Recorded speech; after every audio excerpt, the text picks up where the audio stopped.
Does your outfit tie you to the past or pull you towards your future? Does it weigh you down or lift you up? Does it hold you back or propel you forward? In today's episode, we are discussing the emotion of clothing, and more specifically, we're talking about enclothed cognition. So let's dive in. Welcome to the School of Self-Image, where personal development meets style. Here's your hostess, Master Life Coach, Tonya Leigh. Rise and shine, my beautiful friends. Happy Wednesday, or whatever day you're listening to this. I am sitting in a hotel room in Las Vegas.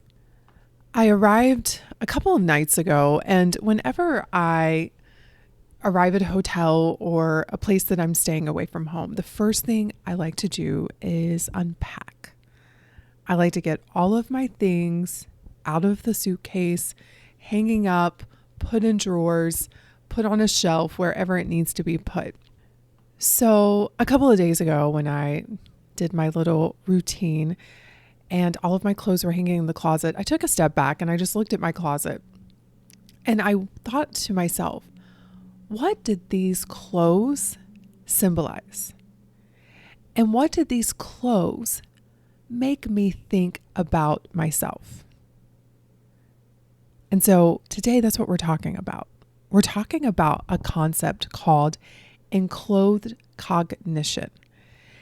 And what this refers to is the influence that clothing has on your cognitive processes, how you think, on your psychological states, how you feel, and therefore your behavior, how you show up in the world.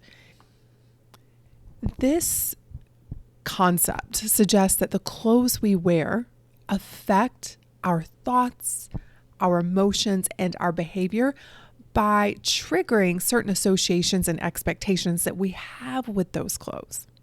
So right now, I am coming to the end of the style experience, which is a 5-month immersion into discovering our personal style and using clothes to reinvent ourselves and show up in a much more expansive way. And during one of the months, we all did a closet clean out, myself included. And there was a dress in my closet that I have hung on to for years. It's beautiful. And maybe you've seen it. I wore it years ago in a photo shoot in front of the Eiffel Tower. And I remember doing that shoot and feeling on top of the world and feeling like a queen and feeling like this moment. Have you ever had those moments where you're like, this is it? I feel so aligned. I feel like it's like perfect moments. And so I was wearing that dress during that time. And when I was doing my closet clean out, I looked at the dress and I had so much ambivalence around it. On one hand, there was a sense of pride in thinking about who that woman was and how she got me to where I am today. And so much love for my past self. And I was even thinking about when I was wearing that dress, where my business was then. That's when I had French Kiss Life and I was running retreats in Paris. And it was such a beautiful time. But there was also sadness associated with the dress. There was the sadness of years gone by. There was the sadness of my daughter being in school then, and now she's an adult out on her own. There was also the sadness of going through a divorce and, leaving, North and South Carolina and moving out west and reestablishing my life there. Like there was so much embodied in a dress hanging in my closet. And this is why, for a lot of us, cleaning out a closet isn't just about pulling material out and putting it in a box. It's about an emotional journey.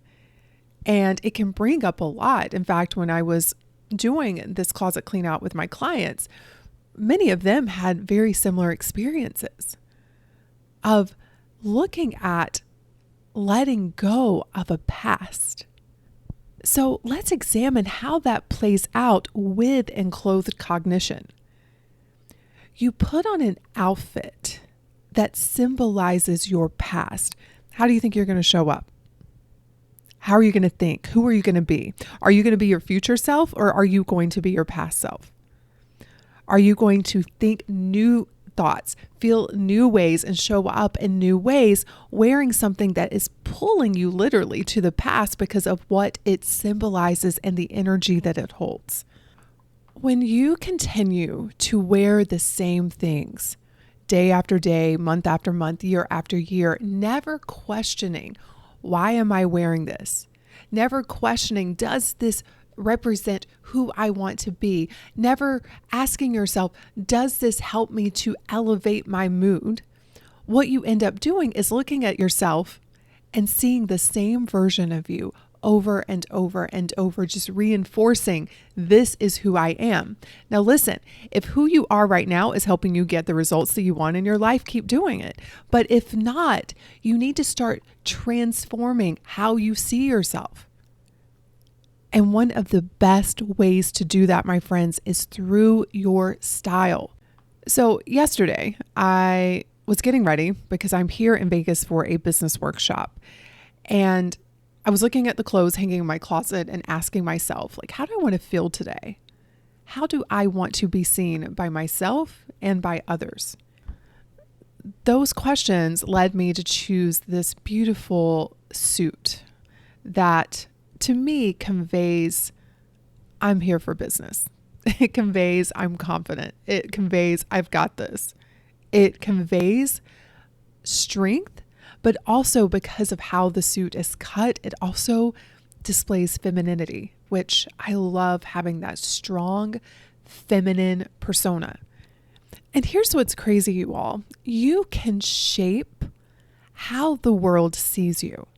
You have a direct influence over the narrative that is built around you. And a big part of that is in what you wear. So not only does enclothed cognition change how you see yourself and how you think about yourself and how you feel and how you behave, it also has an effect on how other people think about you, feel towards you, and how they behave towards you. An example is, I walk into this room yesterday. And I'm here because of my business manager. She's the one who knows the guy who's leading the workshop. She's like, I really feel like you need to be here.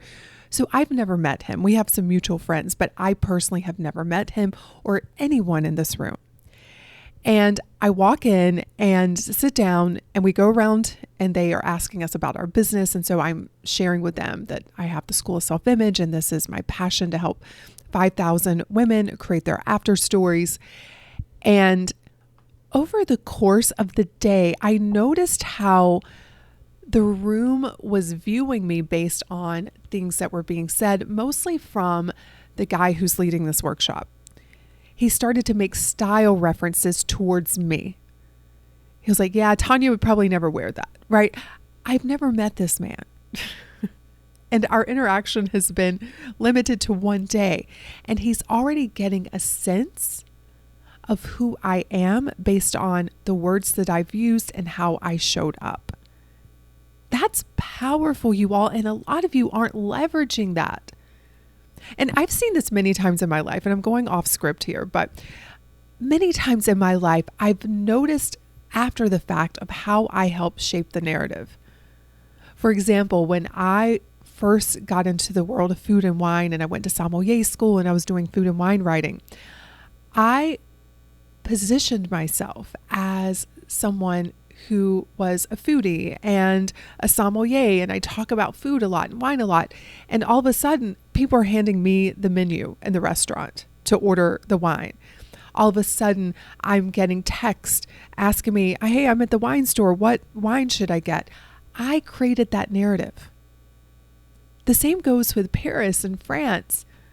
My love and my speaking of it so much led people to believing that I was an expert in France and French culture. I'm not French, But I loved it so much, and I talked about it, and I showed up in such a way that people started to associate me with Paris, with France. And now people are doing it with style. Why? Because of how I'm showing up. So think about this for you all. Think about what it is that you want to create and what do you need to be associated with to create it, because you have control of that narrative 100%. Now, for me, this is not something that I've sat down and strategically tried to put together, although some people do. It's what PR agencies do. But it's just been me showing up and talking about what I love and wearing what I love. And being associated with what I love is just a byproduct of that. So back to enclosed cognition. You can use clothing to help make associations. And number one, the association should be the ones between you and you.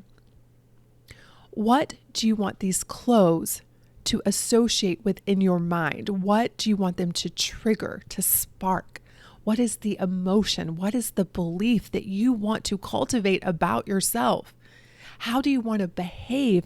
And start choosing your clothes accordingly. It is powerful, and it's why it's one of the core pillars within the School of Self-Image. I see it over and over. When a woman changes her style, she changes her life, because it's all connected. So what do you want to believe about yourself? Do you want to believe that you're beautiful? Do you want to believe that you are wealthy? Do you want to believe that you're smart? Do you want to believe that you are powerful? Do you want to believe that you're confident? Do you want to believe that you are loving? How do you want to feel? What is that state that you know if you could just get in, you would become unstoppable? And then finally, how do you want to behave? How do you want to show up? And get a picture of that version of you in your mind and try to see, what is she wearing? Is she wearing the holy t-shirt? Is she wearing the sweatshirt from college? Is she wearing her PJs all day? Probably not. So go change. Get clothed in the state of being that will change your life. Have a beautiful week, my friends. I will see you on the next episode. Cheers. Hey, have you grabbed your free copy of the School of Self-Image Manifesto? If not, what in the world? Head over to schoolofselfimage.com/manifesto and get a copy that teaches you how to think and show up in the areas of mindset, style, and surroundings so that you can transform your self-image.